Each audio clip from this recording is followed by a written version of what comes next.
Alla u l-għada fl-Spiritu Santu tkun magħkom il-koll. Illum se notolbu għall-irwieħ ta' Kellinu u Ġorġa Zammit. Għatijom lejn il-mistrieħ ta' dejjem, jistriħu fl-iskiem. Amen. Illum edin namlu il-festa ta' Papa San Piju X.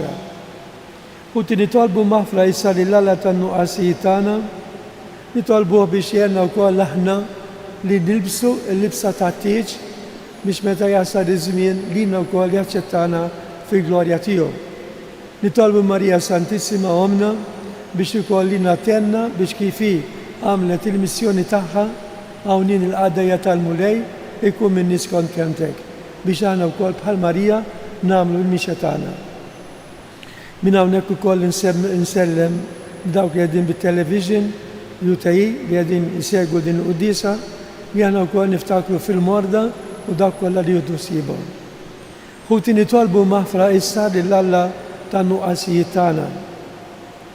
Nisqal l-Alla li jista' kollox u likom ħuti li għandit ħafna biħsieb bil-kliem bil-emin bil-ħarrejt bil-jieti tiegħi bl-arba'a tiegħi għalek nitlob il-Pazza Marija dejjem Verġni lill-anġli u l-qaddisin kollha u likom ħuti biex jitolbu għalija il-mulejja tagħna.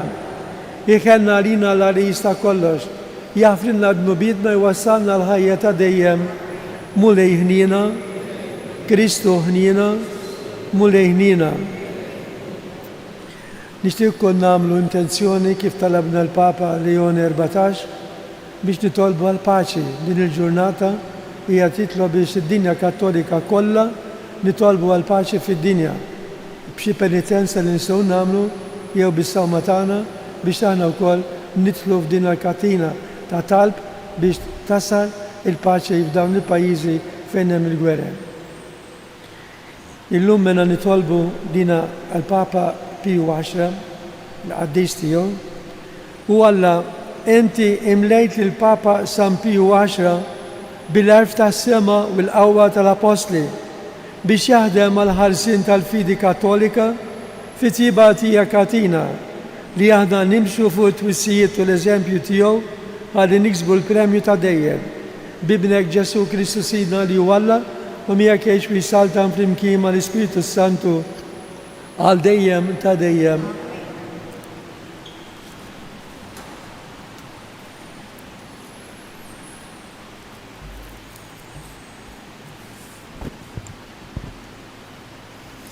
Qari mill-ktieb tal-imħalfin.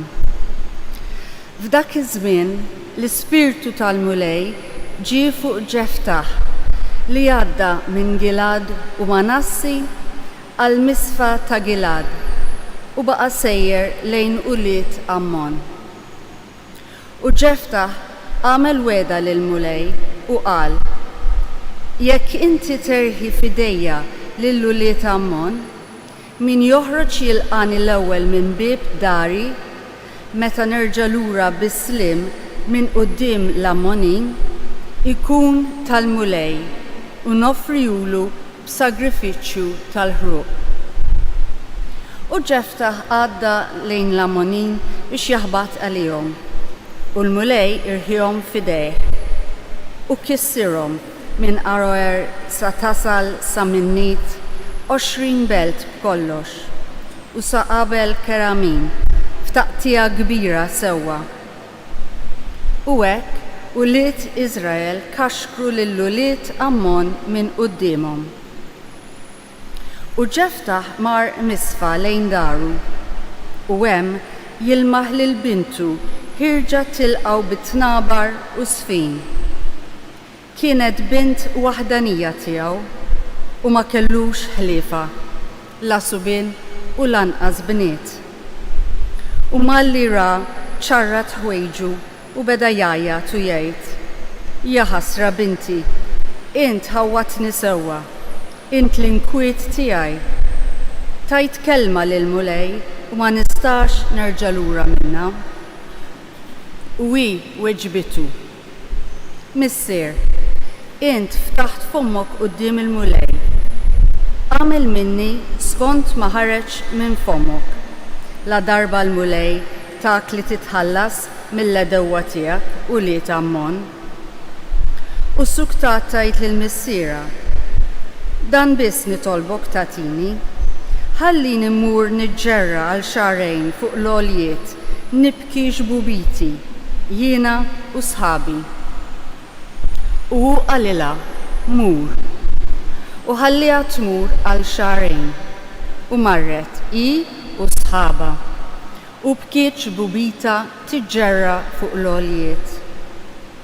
U fit-tmiem ix-xarejn reġgħet lura għand missiera u dan għamel minna li kien wiegħed. Il-kelma tal-mulej. Hawn jien ġej biex nagħmel ir-rieda tiegħek. Hawn jien ġej biex nagħmel ir-rieda tiegħek. Ħin il-bniedem li qiegħed fil-mulej it-tama tiegħu u ma jmurx mal-gburin mogħtija għal-gideb. Hawn jien ġej biex nagħmel ir-rieda tiegħek. Int ma titaxxaqx b'sagrifiċċji u offerti, imma widnejja inti ftaħtli. Ma tlabtnix vittmi tal-ħruq u tat-tpattija, imbagħad jien għedt hawn jien ġej.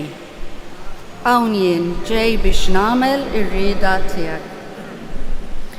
Fil-bidu tal-ktieb hemm miktub fuqi li nagħmel ir-rieda tiegħek. Alla tiegħi, dan joġobni, il-liġi tiegħek ġewwa qalbi. Hawn jien ġej biex nagħmel ir-rieda tiegħek. Xandart il-ġustizzja f'ġemgħa kbira, xuftejja ma żammejthomx magħluqa. Mulej, dan inti tafu. Hawn jien ġej biex nagħmel ir-rieda tiegħek. Inqumu bil-wieqfa. Alleluja, alleluja, alleluja. Illum la twebsux qalbkom, iżda isimgħu leħen il-mulej. Alleluja.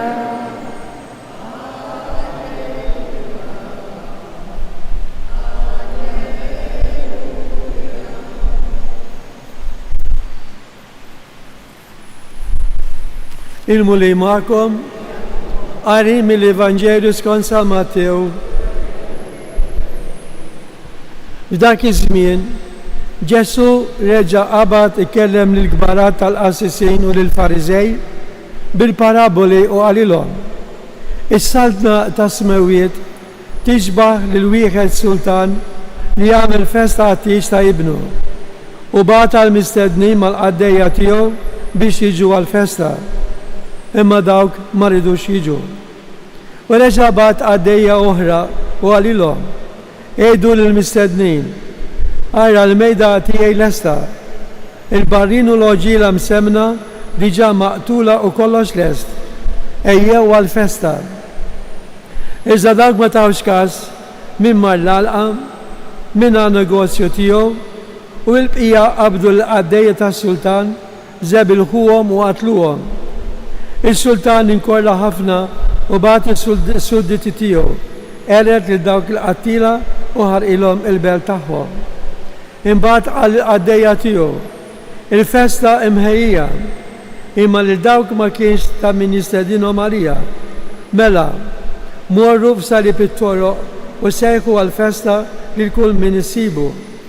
Dawk il-qaddejja ħarġu fit-triqat u ġabru l kull min sabu, ħażina u tajba u s-sala intliet għal-mejda. Mela jidħol is-sultan ħalli jara min kien hemm fuq il-mejda u hemmhekk lemaħ wieħed li ma kienx liebes għall-festa tat-tieġ u qallu: Ħabib, dan kif tħaltaw min tix liebes għall-festa? Dak dbikkem. Imbagħad is-sultan għal dawk li kienu qegħdin iservu, orbtulu riġlejh u idejh u għadbuh il-barra fid-dlam. Hemmhekk ikun hemm il-biki u t-tagħżiż ta' snien. Għax ħafna huma l-imsejħin imma ftit il-mażulin. Il-kelma tal-mulej bil-Evangelika dik tal-jum. Mela ħuti, messaġġ kejk il-nadilkom dal-għodu, hija li illum il-ġurnata qegħdin niċċelebraw il-festa tal-Papa San Pio X. Dan il-Papa kien saċerdot Taljan. L-isem tiegħu qabel ma sar Papa kien jismu Giuseppe Melchiorre Sarto. Twieled fit-2 ta' Ġunju tas-sena 1835 u miet fl-20 ta' Awwissu tas-sena 1914.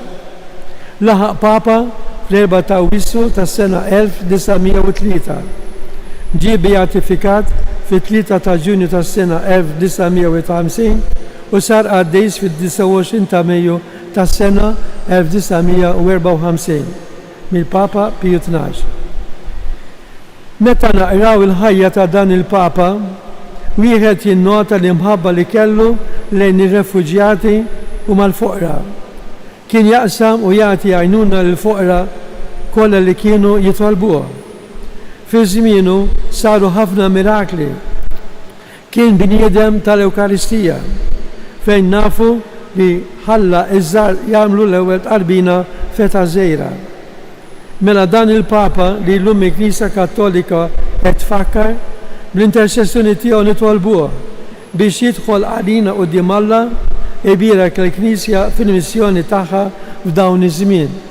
Għalhekk il-Papa Leone qiegħed jitlobna biex nitolbu għal paċi. Illum ġurnata speċjali li fija nagħmlu xi sagrifiċċju biex aħna wkoll ninaqdu ma' Knisja Kattolika fid-dinja kollha nitolbu għal paċi. Mela nitolbu l-Marija wkoll biex tgħinna f'dina il-kampanja ta' talb ħalli nisimgħu li xi ġurnata ma jdumux li jkun hemm il-paċi. Issa mmorru l-Evanġelu li għadna kemm smajna u meħud mill-Evanġelu ta' San Matteo. F'dan il-qari smajna dak li hemm fil-parabola, it-tiġbieħa tas-salbna tas-smewiet. Jiġifieri t-tieġ li għadna u li smajna hija tiġbieħa mas-salda tas-smewiet. Il-kol kemm aħna mistednin u il-kol kemm aħna nixtiequ li nibqgħu għall-festa. Is-salda tas-smewiet tiġbaħ lil wieħed sultan li jagħmel festa għat-tieġ ta' ibnu. Ġesu qabel is-salda tas-smewiet mas-sultan li organizza festa tat-tieġ għall-ibnu. Għalina li nemmnu iż-żwieġ mhuwiex għad-divin imma ferħ li jitgawda. Tnejn jiżżewġu għax inħabbu, mhux biex iwettqu dmir pubbliku biss, imma biex huma jgħixu ħajja ta' mħabba bejniethom. Il-festa tat-tieġ hija imħejja tajjeb. Kif dak il-missier tal-parabola ipprepara sewwa għall-festa tat-tieġ ta' ibnu, saqatel u ġila u bejjem kollha lesti, aħna wkoll nafu li għat-tieġ tagħna wkoll kellna preparazzjoni. Anki dawk li se jiżżewġu u jagħmlu preparazzjoni meħtieġa. Mela, il-festa tat-tieġ imħejja tajjeb, mistennija ipprogrammata sal-inqas dettall.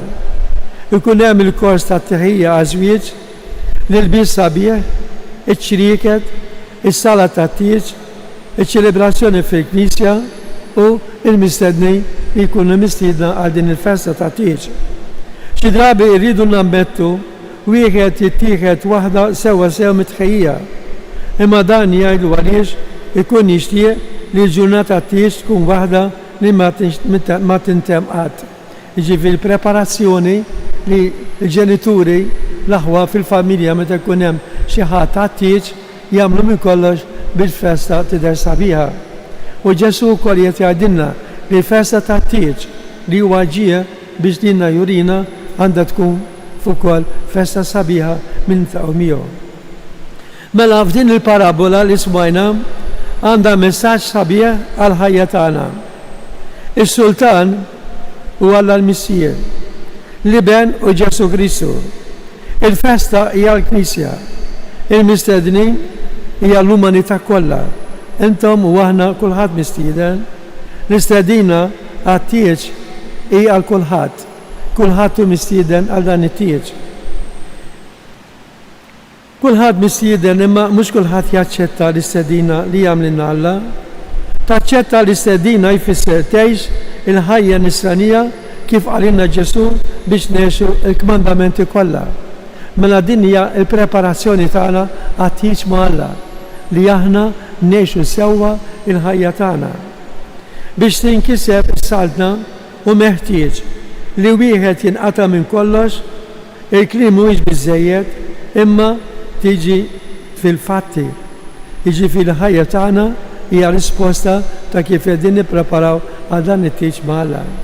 Li tidħol fis-saltna ifisser li ssir disċiplu ta' Kristu biex taraf il-mistriju tas-salda tas-smewiet.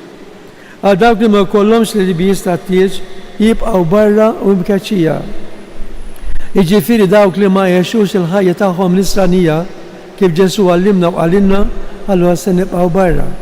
Mela nagħmlu minn kollox biex aħna il-preparazzjoni tagħna, il-ħajja tagħna tkun verament preparazzjoni biex ma' Kristu naqsmu l-ferħ tiegħu miegħu. Meta qegħdin nitkellmu fuq il-preparazzjoni tat-tgħix, Alla l-missier l-istess tagħmel u ħejja s-sema, ħejja il-festa fis-sema f'kull dettall għal dak kollha li jieħdu sehem fiha. U l-missier bagħtilna lil Ġesu li stedina għat-tgħix tat-tgħix. Mela l-fidi mhix dmir imma hija għażla li aħna wkoll għażilna biex nibqgħu u nieħdu sehem f'din il-festa. Hija għażla ta' min iħalli minn kollox, min iħobb u ma jsib skużi biex jieħu sehem f'dan it-tgħix. Jiġifieri li aħna ma nsibu skużi, jiġifieri id-dnubiet tagħna, nuqqasijiet tagħna, imma li lilna jenna kollox biex meta tasal il-festa tat-tgħix inkunu nistgħu naqsmu miegħu. Jiġifieri biex jieħu sehem fil-rabta sagramentali li dejjem il-festa li timlina b'ħafna doni. Ħafna huma l-mimsejħin. Ġesu ma ħallix il-kuxjenza falsa ta' disċipli tiegħu bi kwieta u laqas ma ħallija dik għalija jew għalikom. Il-missier jagħmlilna stedina u jistedinna b'dik l-insistenza għal festa tat-tgħix tal-iber. Mela ħuti ejjew nilqgħu l-istedina, ejjew inkomplu l-mixja tagħna billi dejjem nibdlu ħajjitna u billi inħejju qalbna u moħħna. Ġifieri dejjem ninżommu lil Alla preżenti fil-ħajja tagħna u nagħmlu s-sewwa fil-ħajja. Id-destin tagħna u li nieħdu sehem fil-pranzu l-kbir fejn kull tbattija tgħib u kull aspirazzjoni seħ. Ma nitbedux mill-istedina li Alla l-missier qiegħed jagħmlilna. Fidi u tama naċċettaw l-istedina li Ġesu kontinwament qiegħed jagħmlilna. Ġesu offra ħajtu stess biex jiftaħ lubna u moħħna għal din il-festa kbira li hija preparata għalina l-koll. Menna l-koll kemm aħna mistednin għal din il-festa. Mela kif għatilkom nippreparaw għaż-żwieġ, bżonn nippreparaw ukoll għal-laqgħa tagħna ma' Alla fl-aħħar ta' ħajjitna. Issa mela jiddependi minni u minnek u minnkom kemm ser nilqgħu din l-istedina. Jiena ċert li intom diġà għaltuha din l-istedina. Is-sinjal li intom qegħdin hawnhekk għall-Knisja li ġejtu tisimgħu din il-qudiesa u biex tisimgħu l-kelma u sinjal li intom verament qed tagħmlu minn kollox biex l-istedina li l-mulej jagħmlilna naċċettawha. Jekk iva mela nilbsu l-libsa disponibbli għall-festa tal-missier. Mela l-libsa li se nilbsu għat-tgħix il qatana ma' Alla se jkunu l-opri tajba li aħna għamilna fil-ħajja tagħna. Għalhekk nitolbu Ġesu berikna u għenna biex aħna nkunu sinċiri u nimxu fuq dak li inti għatilna. U talba xkejtna. Intu mulej tfakkarna li sejħa tiegħek hija kulħadd li ma jmiss li nagħmlu l-lista mal-mistednin. Anzi, propju minn barra jidher imbiet u mistieden għal-festa. Mhux intom biss, imma anke dawk forsi mbedin, dawk ukoll huma mistiedna. L-ikla ta' tgħix tiegħek hi għal kulħadd. Ħadd m'għandu jqis ruħu esklus. Il-kol kemm aħna mela mistednin għadin għall-festa. Għalhekk Ġesu għatina l-għajnuna tiegħek biex aħna nagħmlu minn kollox biex nibqgħu u meta tasal il-ġurnata tagħna miegħek nidħlu fis-salda ta' dejjem. Ikkun ifaħħar Ġesu Kristu.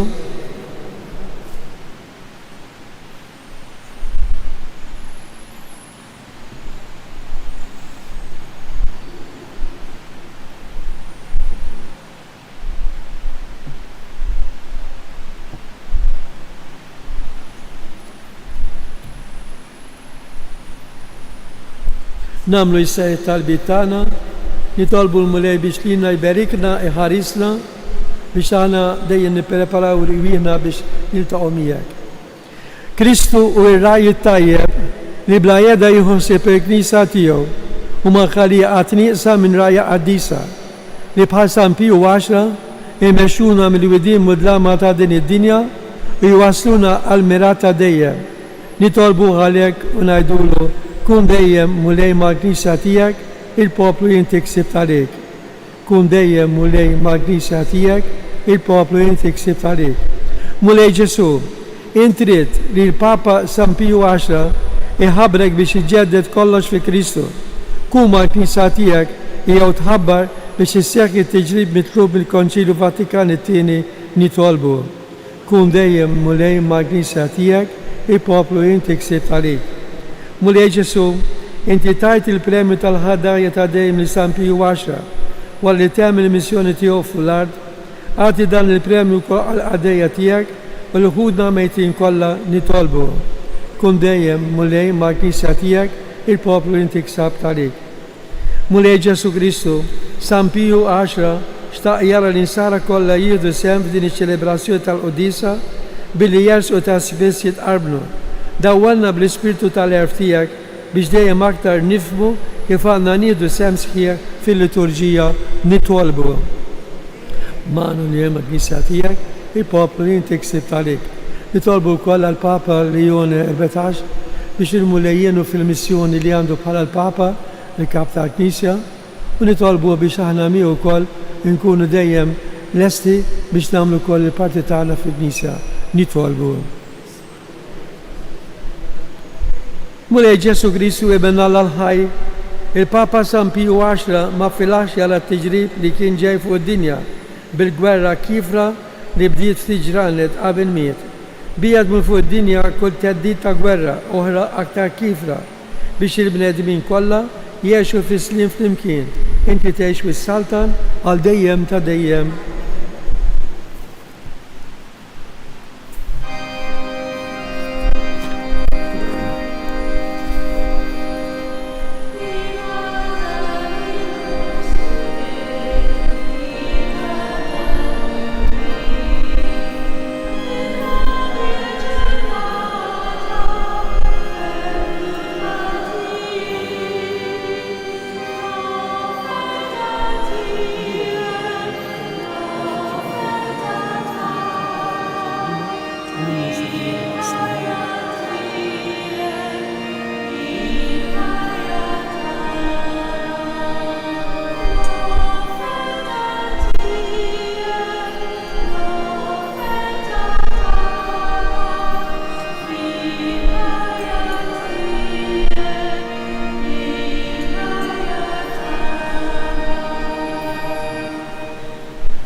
Silarina ix-xogħol tal-luha il-qana mill-lejjela tagħna qudimek u għamel ikun jogħġbu dan is-sakrifiċċju li ser maftullek. Naddafni mill-għajn iż-żuniti u id-dnub tiegħi ħili.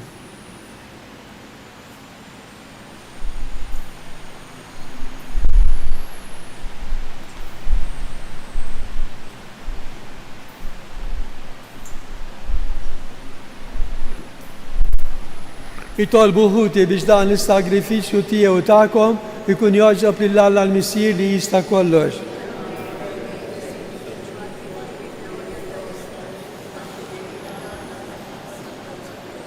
Fit-tiba tiegħek mulej ilqa' l-offerta li qegħdin nagħmlulek u għatina l-għajnuna tal-grazzja tiegħek biex kif għallimna il-Papa San Pio Ashra niċċelebraw dawn il-misteri qaddisa bil-qima kollha ta' qalbna u nirċevuhom fidi sħiħa.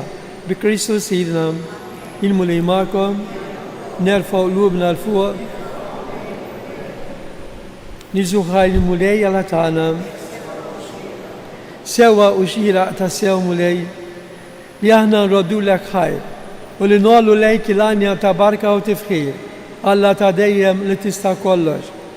Imqanqal min-nifs tal-Ispirtu ir-raj qaddis San Pio Ashra wasal il-ġnus il-bxara tal-Vanġelu bis-sagramenti tas-salvazzjoni. Għal dan is-sinjal ta' tiba tiegħek ma' qudin fl-aħħar wieħed mal-anġlu l-qaddisin tiegħek intennu l-innu ta' glorja tijak u nejdu bla jeda għaddis, għaddis, għaddis. Mulej Alla tal-eżerċiti, smewitu l-art mimnija bil-glorja tijak, u sanna fil-ola ta' smewit. Imbirak minn ġej fissem il-mulej, għaddis ta' sew int mulej inti lajn ta' kull-Qudusija, għaddes għalek nitolbuk dan l-offerti bil-barka tal-Ispiritu tijak biex isiru għalina il-ġisem u d-dem ta' Sidna Ġesu Kristu. Li meta kien sejnata biex minn raħibati għal ħobs rad il-ħajr qasam tali d-disċipli tiju għal ħudu u kulu il-kol minn dan għax dan huwa ġismi li jingħata għalikom.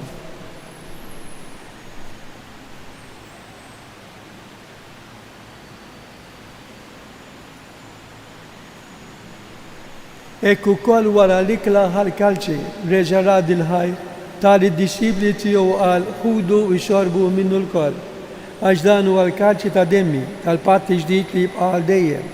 Id-dem li xerred għalikom għal bnedmin kollha għal maħfra ta' dunubiet. Għamlu dan tifkira tiegħi.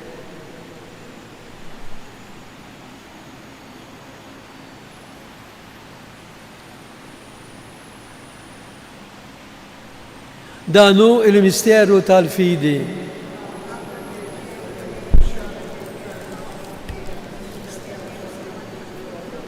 Għalek aħna u namlu dam tifkira tal-mewt u l-qawmin ta' Sidna Ġesu Kristu. Nofru lek mulej il-ħobs tal-ħajja u l-kalċi tal-salvazzjoni. U jroddu lek ħajr, għax oġbok til-qana għawn u dimek biex naqduk.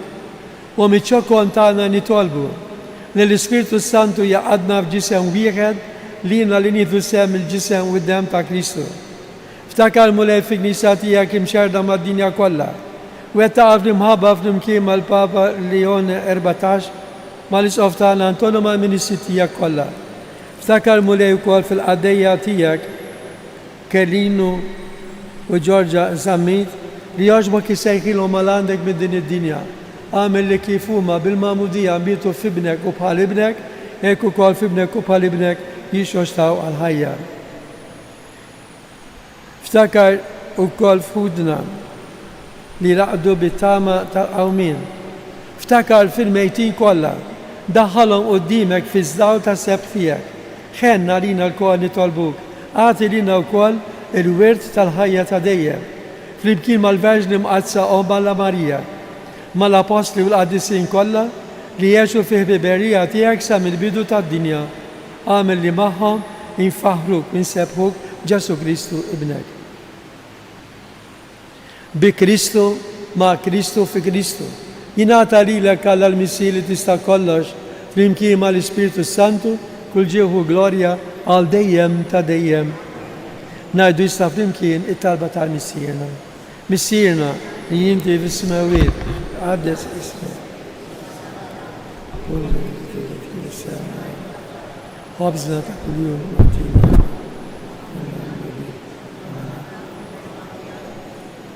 Għanix fit-tiġri, iżda l-Islam id-dik. Eħlisna nitolbuk mulej minn kull deni. Għatina fit-tiba u inina tijek il-paċi fi żmienna, speċjalment fid-dawn il-pajjiżi fejn hemm il-gwerra. U għenna mulej biex aħna wkoll inkunu ħilsa dejjem mid-dnub u imħarsa minn kull inkwiet. Aħna u nistennew u nitamaw ilena mill-miġja tas-Salvatur tagħna Ġesu Kristu.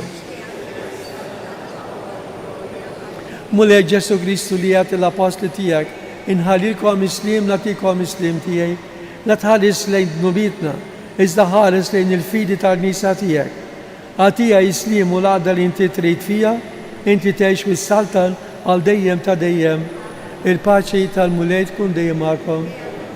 U issa bid-bissima nagħtu il-paċi lil xulxejn.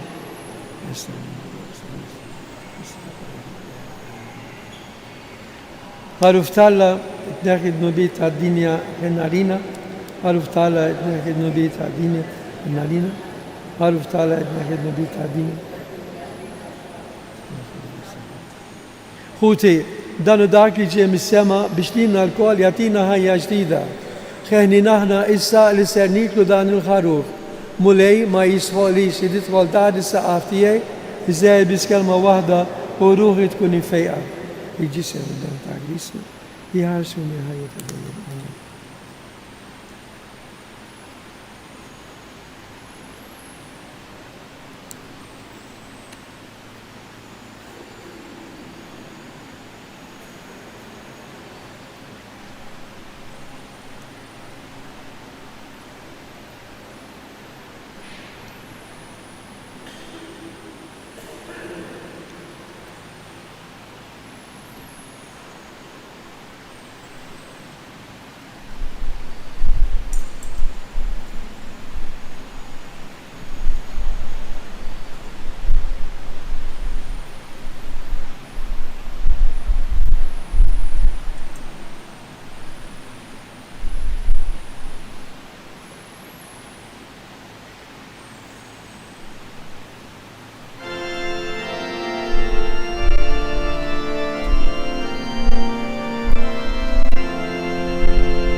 nitolbu. Aħna u niċċelebraw it-tifkira tal-Papa San Pio X, nitolbuk mulej Alla tagħna biex bil-qawwa ta' dan l-ikel tas-sema nibqgħu sħaħ l-aħħar fil-fidi u nkunu qalb waħda bejnietna fl-imħabba bi Kristus Sidna. Il-mulej magħkom, iberikom Alla li jista' kollox il-Missier, l-Iben u l-Ispiritu Santu. Morru u għexu il-paċi ta' Kristu. Nixtieqkom il-koll il-ġurnata tajba.